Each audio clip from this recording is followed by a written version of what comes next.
Hi, my name's Phil. I like talking about politics, and in this video I'd like to discuss a new addition that you may have noticed on the channel, YouTube Shorts. So what am I hoping to achieve with the Shorts, and what have I noticed so far after just over a week? Well, ultimately the purpose of the channel is to get a message out. Like, you can break YouTube channels down into lots of different categories, but they can all broadly fit into two types: information and entertainment. This channel is definitely about information. And over the past few weeks, I and others have been talking about, why we do this. At an event in Liverpool just over 2 weeks ago, Femi, who was on the panel to talk about his experiences of using social media, said that if the mainstream media did their jobs, we wouldn't need to exist. I would add something a little bit extra in my case. It's not just the mainstream media who don't do their jobs. Political parties also fail to appreciate the reach that social media has. I'm a Labour supporter, and all the talk in Labour is of knocking on doors. That's all they want anyone to do, knock on doors. And it's like, yes, this is vital engagement.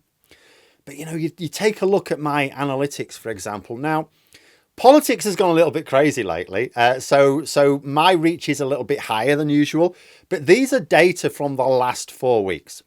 Just over 750,000 unique accounts watched at least some of my content. And that's unique accounts. Like, some people tell me they watch videos with other people, so the actual number of people watching will be more than that. And of these 753,000 unique accounts, 470,000 of them are returning viewers. That means accounts which watch something and then watch something else that I did. Now, not all of those viewers are based in the UK, although most are. In the same 4-week period, 64.3% of my viewers were based in the UK. So that would be 485,000 unique accounts watching my content based in the UK, and just over 300,000 returning viewers based in the UK. So you're talking about hundreds of thousands of individual people in the UK watching that content. And at that point, you're talking about a number of people, and these will be, we're not talking about Labour members either. This is extra. This is beyond that membership. And how do I know it is? How do I know there's not a significant number of Labour members watch this channel? Because I don't get recognised at Labour events. I don't get recognised. Very, very, very rare. Like the last CLP meeting I went to, technically one person did.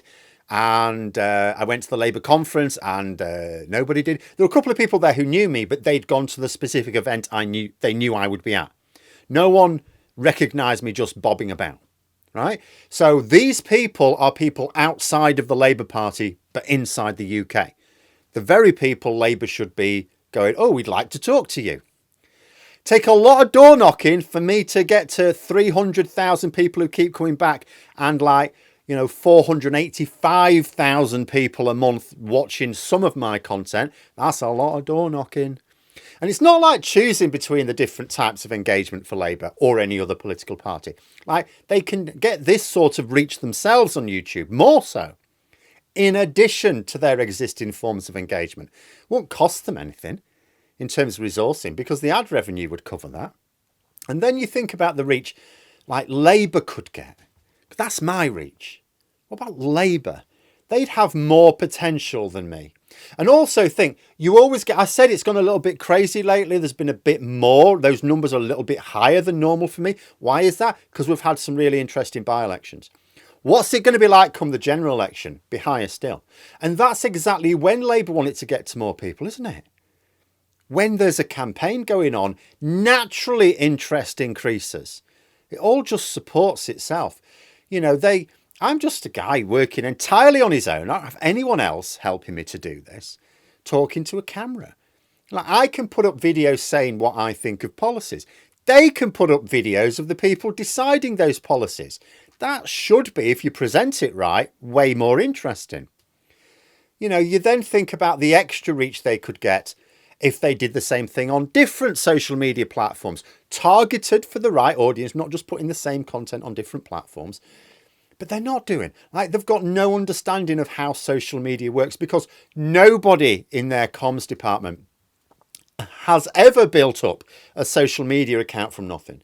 You know, when I look at their YouTube content, it is evident that they don't even know the basics. So the job is left to individuals. Like we know Graham turned up, he set up the Labour social channels as a sort of effort specifically for the Labour Party. Mine's more general, mine's not specifically for that. It's more generally involved in raising awareness of certain political issues and getting people to see politics and political news for some of the things behind the scenes. And so if I can get my thoughts out to as many people as possible, then that's worthwhile, or I think it is. And this is where the YouTube Shorts comes into it. See, it's about expanding to a different audience pool. Now, interestingly, when I look at my analytics, I can see that actually lots of my viewers also watch Shorts, which is probably why the Shorts has built up to reasonable views straight away, although nowhere near where it needs to get. But the so-called long-form videos and Shorts are like two different platforms in many ways. There are people out there who watch Shorts who never watch long-form YouTube videos. So I can't possibly reach those people via my usual content, no matter how well I do it. It's more limited, of course. Like in 1 minute, it's like, how do you say something in a minute? It was really hard. And the first few I did, I had to like edit them so much.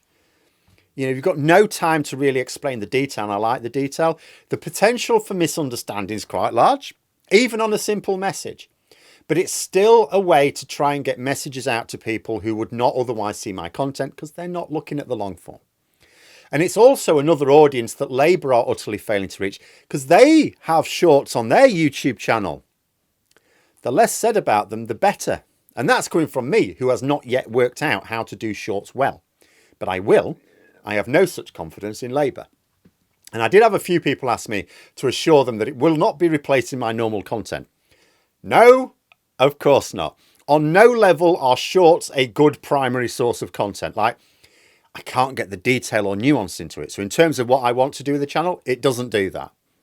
There are so many topics I cannot possibly do in a short, no matter how concisely I manage to try. Oh, and of course, you've got no way of making it work financially to do it full time. Like, I worked it out. I get 34 times as much revenue per 1,000 views. So this is the rate, right? Per 1,000 views, 34 times as much revenue from the long form than the Shorts. The Shorts are monetized, but you get very little for them. Like, never mind. I mean, my videos get an average of a few tens of thousands of views, probably about 50,000 usually per video. You would need over 1 million to make Shorts let you do that full time. In fact, over 1.5 million really to get to the same level. So in terms of both getting messages out there and sustaining it financially, there's no same way to drop long form for Shorts. Like there are, because I've been having a look, someone actually pointed me towards someone. Thank you very much. I've read that, watched it rather. But there are people who are successful Shorts creators who do get lots of views, lots and lots of views. And then they're always working on their long form content. Not so much the other way around. But in terms of what I've noticed with it's just a week's worth of data so far, there is a slight but noticeable increase in the proportion of younger viewers watching these Shorts than the long form videos during the same period. Now that's not surprising, and it'll be interesting to see how that develops once I've worked out how to do the Shorts well. But in the meantime, I'll keep experimenting with different topics and ways of presenting, see if I can spot any patterns. It will take some time for me to really work it out. In the meantime, I will also try and find any advice out there from people who've already made it, but I may not find too many people who've done it in this format specifically for what I do it, but you know, it is what it is. But there we are. That is the purpose of the Shorts, really. Essentially, it's about my usual philosophy on social media engagement. Regular content to inform and engage people. And then when it's really important that a key message gets out there, you've then got the audience to maximize its reach. Because in the immediate future, the concern will be for the misinformation that will come from the Conservatives during the election campaign. At the last election, like they ran ads with obvious lies. They converted their own official Twitter account into a pretend fact-checking site on the night of a TV debate to steer people the wrong way. You know, things like this need to be countered. And they need to be countered as effectively as possible. You're always swimming upstream against the money behind the Conservatives. But, you know, we do what we can. But that is my thinking. Let me know yours in the comments as usual. And until next time, I'll see you later.